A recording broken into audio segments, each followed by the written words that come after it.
Welcome back to the Goonerverse, people. We're going to do player ratings. We're going to do a live stream for the next 30 minutes. We're going to talk about the Arsenal players, give them a rating after they drew 1-1 with Chelsea at Stamford Bridge. There is a match reaction going out shortly on Goonerverse News. Normally, I wouldn't be going live before I've got my reaction out generally, but we're recording with loose cannons later, and I didn't want to delay this part of the content too. So do go look out for that on Goonerverse News a little bit later. Look, in short, I'm not particularly happy with the performance. The result's okay. It's not great. Obviously, we're against 10-man Chelsea, but I don't really understand the uproar either. That's kind of the main message in my Goonerverse News match reaction, that everyone's going a bit crazy. Super praise for Chelsea.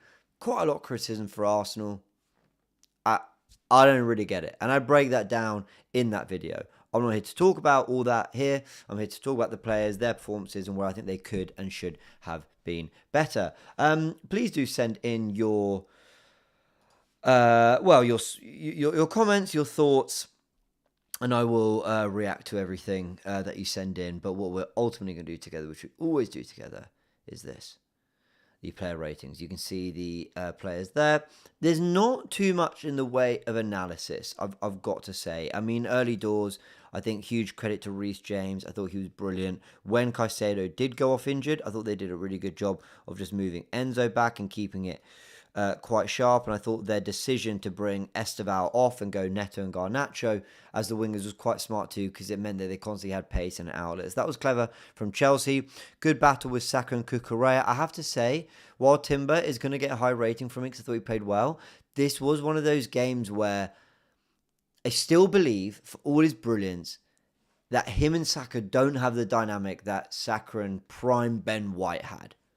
Can they develop that? Has White even still got that in his locker is another question. Obviously, the big thing is these two. You know, they're starting together, and a few weeks ago, we would never have thought that they'd be starting this game together. Now, Saliba missing, Martinelli coming in as well. It was frustrating because you've lost your lead centre-back, your commander centre-back in William Saliba. Let me show you something, right? These four players, they were not in the Arsenal team or squad, because Timber had an ACL injury. They were not in the Arsenal team or squad when we did push City to the final day in 23-24. And I really do think that needs to be remembered. I think it could be far too easy to basically, just say, well, you've ultimately got a load of great players, so, they come in, your squad's great, everything should be fine. No, you need your core, you need your senior players, you need players that have been there and done that, and actually, these guys haven't. While they're good players that we rate, yeah, I think that's just worth noting. Mourinho led the line again, obviously got the goal. I wasn't all that happy with the performance, but got the goal, and obviously part of Caicedo getting sent off. But there was just, and Trossard was our most informed attacker. I thought he was doing some really, really good stuff. In his all-round play and getting clutch moments and clutch goals, but he gets injured against Bayern. So lots of frustration for me going into this game. And having had a really exhausting game against Spurs and Bayern Munich, I was somewhat braced for a tricky game. And while I would never have taken it at the start, because I think we're better than Chelsea, I was accepting of potentially a draw and going, you know what, we kick it to next week. It's fine. It's not the end of the world. Because they had a man sent off, it makes the context of this result so much more disappointing. But like I said, post-Sunderland, yes, they equalised in the 94th minute, and that was disappointing. We felt we had the win, and it slipped from our fingers. I think in the context of everything, I just take so much encouragement from what Arsenal are doing. And I include today in that, even though ultimately Chelsea were the better team. Now, I'll give my full thoughts on that in a full reaction on Goonerverse News, which is out very, very soon. Let me just see if that is ready. It is. It's ready to go. We're going to get that video out right now as I'm talking to you all. But while I'm doing that, please send in your match reaction and ratings for David Raya. We're going to start with him. And I'm just going to refresh this here. There we go. I've just refreshed it. We're going to do a player ratings for them all. We'll start with David Raya. Send in your rating. I'd love to know what you made of his performance while I just get this match reaction out on Goonerverse News. But like I said, I just felt there was a lot of hyperbole, as there always is. It's like they're starving for Arsenal to do something badly. And yeah, we weren't great, but I can kind of understand in the context of everything, despite being against 10 men, why this is just one that we just kicked down the road. Not a great result, certainly not a good one, nothing to be happy about, but on we move. I don't know, that's how I see it. All right, that video is out on Goonerverse News. Please don't leave the stream, please stay and watch, and then go ahead and check out Goonerverse News later for my match reaction, but that's gone video, the title, Have I Gone Mad? Okay, so as you'll all know, when I do these match reactions, we'll make it a little bit bigger there. When I do these player ratings, we do it with, your help. And I very simply, nothing clever whatsoever, I get a pen and I scribble my thoughts there. Okay, so what do we get? 7,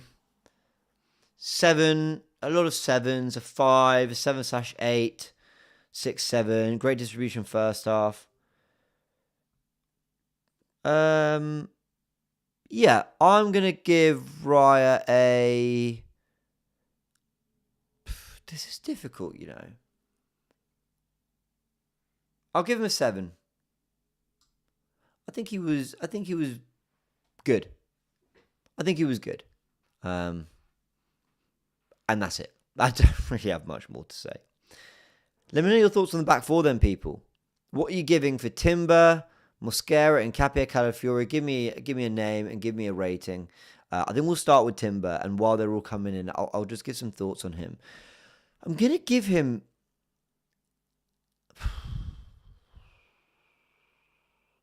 I think I'm going to give Timber a 7 again. I think it could have been an 8, but I think I'll give him a 7 because, to be fair to him, let's just close this. Because to be fair to him, I thought he did some neat things in possession. There was some tight control there that was good from him. I don't really remember him being done defensively. I think he's the only player that didn't pick up a yellow card, am I right? Pretty sure of our back four, because even Miles Lewis-Skelly came and got a yellow card. It's a very yellow card heavy game. I think that really impacted Arsenal, our ability to commit to the press. He didn't pick up a yellow. Yeah, so he did his defending cleanly. I don't think it was as good as an 8. I'm happy with a 7. Yeah, I'm happy with that. Josh with a comment says, James, what did you make of the fact that we kept playing it long against 10 men versus keeping the ball on the ground and playing through them? Yeah, Josh was interesting. I thought we were really scrappy on and off the ball. I actually think in the first half we tried to play out the back, and I think David Raya was trying to distribute to Mosquera and Capia. There was one point where Mosquera had drifted into the 6 and Capia was at right centre-back. I mean, that's how fluid we were trying to be in build-up. But then we clocked it wasn't working, that they were much more aggressive, Chelsea, and all over us. And we had to go over them and play for second balls and duels, because we are probably the best team in the league, if not the world, at doing that. And it worked against Bayern too, who similarly had a very aggressive press on us. So I think that was the way Arsenal tried to play that. But come the second half, as they're tiring and they've got something to protect, I think we should have done a lot more keep ball, keep them moving, keep working them. I think Saka, though, did brilliantly with the assist. There were too many shots where I thought, pass it again and keep it going. And we often had target men like Marino, like Gyökeres. And I think we could have done with a little bit more nippy players in and around the penalty area. So I think we just... Yeah, and I didn't love Arteta's subs. So I think it was one of those where from a game management perspective, we weren't brilliant at all. Mosquera and Nkapie, what would give them both? Now, again, I need to make this point that I'm so sorry. It doesn't matter how good your depth is. Mosquera and Nkapie start for most teams in the league. In fact, a cool Chalobah scored today for Fine, had some nice moments. There is an argument that those two would start for Chelsea. There absolutely is. But it's a brand new pairing. They've never played together outside the Carabao Cup, where I thought they actually, as a partnership, will work quite hard by Brighton, but had some good moments, individually as opposed to as a partnership. And you Saliba and Gabriel, you want to win titles. You're starting centre-backs away at Stamford Bridge. So to go with your backups and largely keep Chelsea at bay. I appreciate they scored. I appreciate Esteval should have scored in the first half. But I actually think we could be quite chuffed with our efforts in terms of, for all the trouble they caused us, Raya wasn't called into much last-ditch action, because I think Nkapia and Mosquera did pretty well to snuff most things out. I'm seeing 6s. I think a lot of people are saying 6 each, and I'm okay with that. Did anyone see Nkapia versus Neto? Yeah, that was good from him. The tackle he did in the first half was good. I think you're talking about Timber there. Yeah, Gabriel's leadership was massively missed. That's another thing. How do you quantify leadership and experience and know-how and having been there, done that, all that? So I'm gonna go 6 for both. I'm gonna go 6 for both. 6 for Mosquera. 6 for Nkapia. I'm okay with that. Calafiori, what do you think? Now, with Calafiori, I will say this. I think it's important we talk about Miles too. He got a whole second half. So I'm going to talk about him at the same time. I wasn't that impressed. Love you, Miles. Great player. Great youngster. Amazing future at Arsenal. But I really, really wasn't that impressed with Lewis Skelly. Now, did Calafiori have great moments? No, but he made one big interceptional, one recovery run, I think, where I thought Chelsea were in on our goal in the first half. And there were some driving moments where I thought, yeah, he's really trying to make things happen for us, Calafiori. At times in the first, I thought he was the outlet, but our passing was so sloppy, we never really got it to him. So let's do both at the same time. Calafiori, very good. You're giving him a 4. Cool. 4 for Cala 5 taken off half-time. But was he taken off because of a yellow? Lewis Skelly's been awful this season, says Eugenio. I don't think he's been awful, but he's not been at his best, far from last year's levels. There's a 6 for Calafiori. Calafiori 7, decent, but got a yellow. I think Cala 6, Skelly 5. Calafiori, if it's an injury, 4. If it's an injury, it's a 7. Sorry. Okay, I can't really read. Apologies. Calafiori, if it's an injury, it's a 7. If it's tactical, I don't know why. Do you know, I'm happy to go. 6 for Calafiori. And I think I'll go 5 for Lewis Skelly. But again, I think it's quite a kind one. I do think it's quite a kind one. But I'll stick with that. I like this comment from Big Sick. He says, Miles seems so tense. What do you think is causing that? He isn't even confident with driving the ball in the middle. There were moments, and there have been this season, I think, Miles, you're always so much better at getting your body in front and driving and carrying. But that is confidence as well. And he's someone who strikes me as a very confident player, but for whatever reason, like that wasn't really happening for him. I'll go 5. It's not a fault for the goal. I think he was brought on to help us dominate central midfield, but it didn't work. Okay, let's go to Zubimendi. What are you giving Zubimendi, people? Get your ratings in for Zubi. And obviously Rice and Eze are in there too. Who else came on? So Erdegaard, Gyökeres, Madueke, Lewis Skelly came on.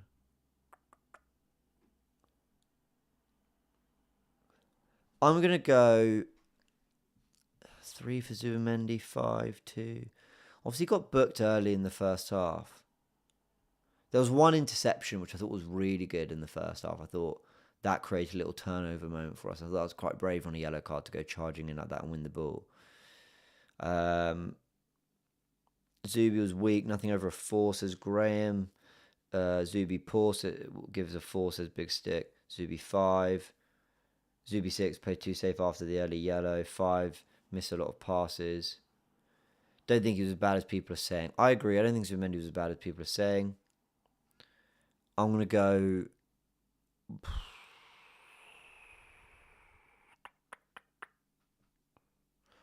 I'm going to say 5 for Zubimendi. Like, he did get the yellow card, didn't he?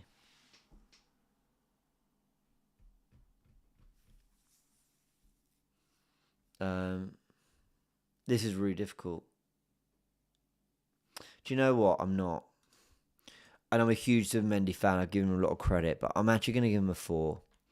I'm going to give him a 4 because what I actually think he did a bit more good than people are giving him credit for. I think that early yellow card really hampered him, and that is because of potentially being out of position, not close enough to Reece James, but also kind of poor judgment in that. And I think if he'd not been on the yellow, we could have been a little bit more aggressive in the press midfield, gained a little bit of control in the duels, and then gone and played our football. I think it really hampered us, some of those early yellows for him, for, I think, Mosquera, Calafiori. I mean, Nkapia got booked too. Yeah. I think I'll go. James, Zubi can't be the same as MLS. What? Okay, so are you thinking Lewis Skelly was less? So you think Lewis Skelly was a 4-2? Let me know, people. I'm really struggling with this. Lewis Skelly got a yellow for the same thing. Do you know what? And shout out to Graham, says like the stream. Yeah, I agree. Do you know what? I'm actually going to mark them both down. I'm actually going to do it. Sorry, Miles. I'm going to go 4 for Miles, and I'm going to go 4 for Zubimendi. They were both below the level I'd want from them in this game. So yeah, I'm fair with that. Fine with that even. Okay, cool. All right, let's go into midfield. Eze and Rice. Let me start with Eze. I'm going to give him a 4 as well.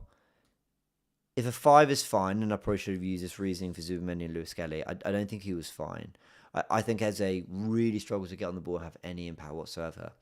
I've said this. I made really sure to say this in Loose Cannon's podcast. And I think people think I'm hating when I say this, but Eze's not the type to get on the ball and run a midfield and run a game. He's got number 10 tendencies as a finisher and an output player. He doesn't have number 10 tendencies in terms of creativity and build-up. He can make things happen, like the pass to Martinelli for the equaliser against City, or the winner against Bayern to make it 3-1. He's got magic in his boots. He can make things happen. He can win you a game with some of his ball striking in the North London derby. Eze, I think, is one of our best players and a terrific player, but I don't think he's an out-and-out natural 10. And I want to see him more off the left with Ødegaard in there too, and the two of them enjoying creative burden together. This was exactly the kind of game where I felt we needed Ødegaard to manage the tempo. The problem was we didn't have him on the pitch that long with Zubimendi because Zubi was on the yellow, and I get it. Or maybe even together. Actually, I don't think they shared the pitch together at all today. And that's what I want to see. Zubimendi with Rice and Ødegaard. Rice dropping in, powering forward, but Ødegaard making things happen in the final third, dropping deep and build up to, giving us more outlets, Eze tucking in, overlapping Calafiori. Those are the dynamics I want to see a little bit more of. So, yeah, I'm good with the 4 for Eze, but some people are saying Eze 3. He can't be over a 3. Eze gets a 4, then he barely touched the ball. 4. I recall one good pass. That's it. Interesting. I love when someone goes, Elmer goes, Raya 7 with like 6 question marks, and then puts, should be a 6. Okay, so I was only like 1 higher than yours, to be fair, but okay, cool. Lots of criticism for Eze, lots of 3s. I'll stick with a 4. I'll stick with a 4. He just wasn't in the game at all, was he? I won't be too hard on him. Okay, Declan Rice.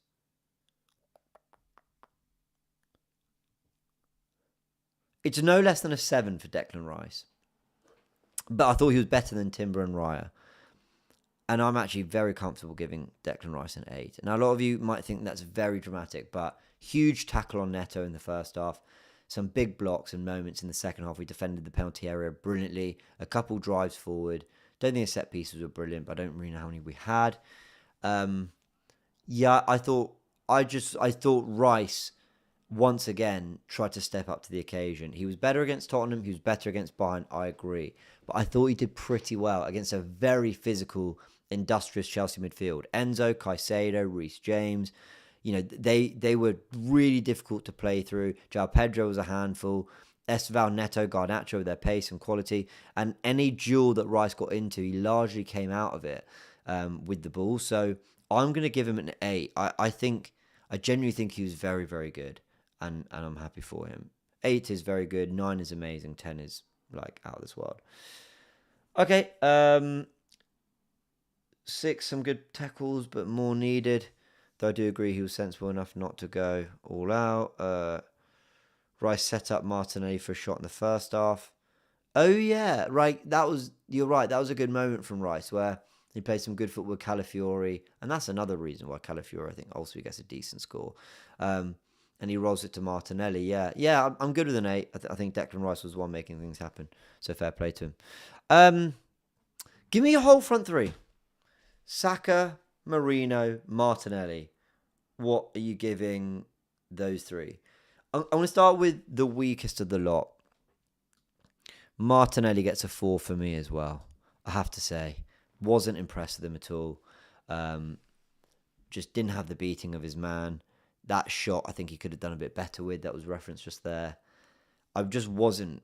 I wasn't that happy. I thought with his pace, he might have given us a little bit more going the other way. I wasn't happy with him at all. What are you all giving Marino? Martinelli. So, English idiot, good name. Gives Saka a 6, Marino a 7, Martinelli a 4. O'Malley does the same. Oh no, gives Marino a 6 though. Interesting. A lot of you on the same wavelength. 4 for Martinelli. Nelly 4, Marino 6, Saka 5. Marino and Saka 5. Interesting. So I'm going to stick with my 4. I think you all agree with that. I'm going to give Saka a 6 and Marino a 6. And the reason they're getting those is purely because they got the assist from Saka, which was brilliant. And he did keep going, keep trying. And Marino picked up a goal. And if we... Look, while I'm quite forgiving and understanding of a draw even against 10 men, if we'd lost this game, I'd have been absolutely furious. That would have been unacceptable. So we have Marino to thank to a degree. He also got, Caicedo sent off by getting to the ball quicker and inviting that challenge. So I'll give him that. And look, people, Saka's overall performance was probably like a 4 or a 5. But it's a huge assist and it's a really good moment. We can't go, oh, but without the assist, he was this. If he'd got the assist, and it was a crucial one. So I'll stick with that because it was a big moment. But his all-round play wasn't great. He kept trying, though. I'll give him that. So, give me your subs. Erdegaard, Gyökeres, Madueke. What are you giving them? Let me just get them all on the pitch. Erdegaard. I can't find Noni Madueke. And where's Victor Gyökeres? Here he is. What are you giving them? Erdegaard, Madueke, Victor Gyökeres. So I don't agree with this take. Tevin says Cucurella kicked him literally every time he touched the ball, but managed to be a difference maker. Saka. Oh, sorry. So I do agree with you. Sorry, I thought you were praising Cucurella. Yeah. I agree. He was getting kicked every single time, but ultimately was able to have like a moment. People are saying, do I rose this against 10 men? You know, guys, we really need to stop seeing football as a team has another player more, therefore the game has become easy. It's football. Look at what we did at the Etihad with 10 men. Look at Everton literally the other day at Old Trafford. There is a different task. Genuinely, a different task against 10 men. Am I disappointed we weren't better and that we didn't beat them? Yes. Do I think Arsenal should have shown more? Absolutely. Do I ultimately think it was a missed opportunity? Do I think we needed more ideas? Do I think Chelsea are there for the taking when down to the 10 men? For sure. But that doesn't make an easy game. That doesn't mean Arsenal, right, that's it, you should win. That's because it provides a different hurdle. Chelsea at that point aren't chasing. So what if Chelsea kept 11? I'm not saying it would have been better playing them against 11, but what if with 11... they decide to press us even higher like they were in the first half. And they still chase us in the second half. I'm talking really aggressively press us. They tire out a little bit. And then we ultimately go the second half in a little bit more of an open game against a tiring Chelsea side. I think it invited them to get more into a shape. And at times, Reece James was dropping to right centre-back to make it a back five. So that gave us problems trying to play through them. Again, it's not an excuse. I'm just I'm genuinely trying to analyse how it can be more difficult sometimes against 10 men. Yes, Arsenal should have done better. Yes, I'm disappointed. But I don't think just because they had 10 men, it's automatically like, well, you have to win or it's an utter disgrace. Football's just never worked like that. Anyway, what have we got? James, my guy, you need a better graph of these ratings. Hey, pick up the JLA tactics board. We've got super chat. What are we saying? I can't even see it. Here it is. Flightmate says Saka got nowhere near to his level before the hamstring injury. I expect so much more than what we're seeing from him at the moment. Again, I respectfully disagree. I disagree. I don't think he's been nowhere near his level. I thought he was brilliant at Newcastle, brilliant at Fulham, brilliant against Atletico. So I'm not worried about him. He's putting up big moments. Okay. I'll give Madueke a 5. He was fine. Didn't really do much right. Really didn't do much wrong. Gyökeres, I'll give a 5. He was... And you know what? Odegaard's same. Like, I don't really think they're the reason things didn't really happen for us. But they didn't really make a difference either. Okay. I think that's pretty much it, people. Mikel Arteta... Look, he's had a lot of injuries, lost key players. He had to stitch something together, albeit he's got a very good squad. Do you know what? Sorry, Davies has said Odegaard a 6. I'm actually happy to give... Yeah, I'll go back on that. I'm actually happy to give Odegaard a rating higher than that. I don't... Yeah, I think he was better than Madueke and Gyökeres, so I'm okay with that. Cool.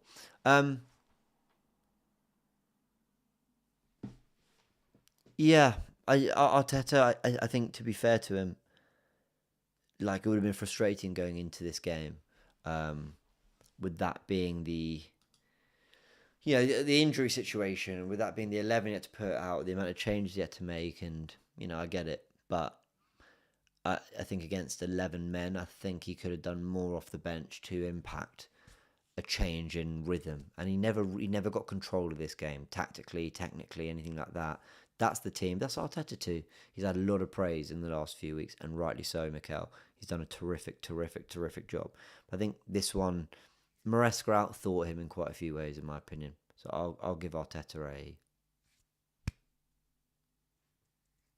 4. Like, ultimately, I'm quite disappointed. Maybe a 5. Whatever you say in the comments. I'll let you guys decide.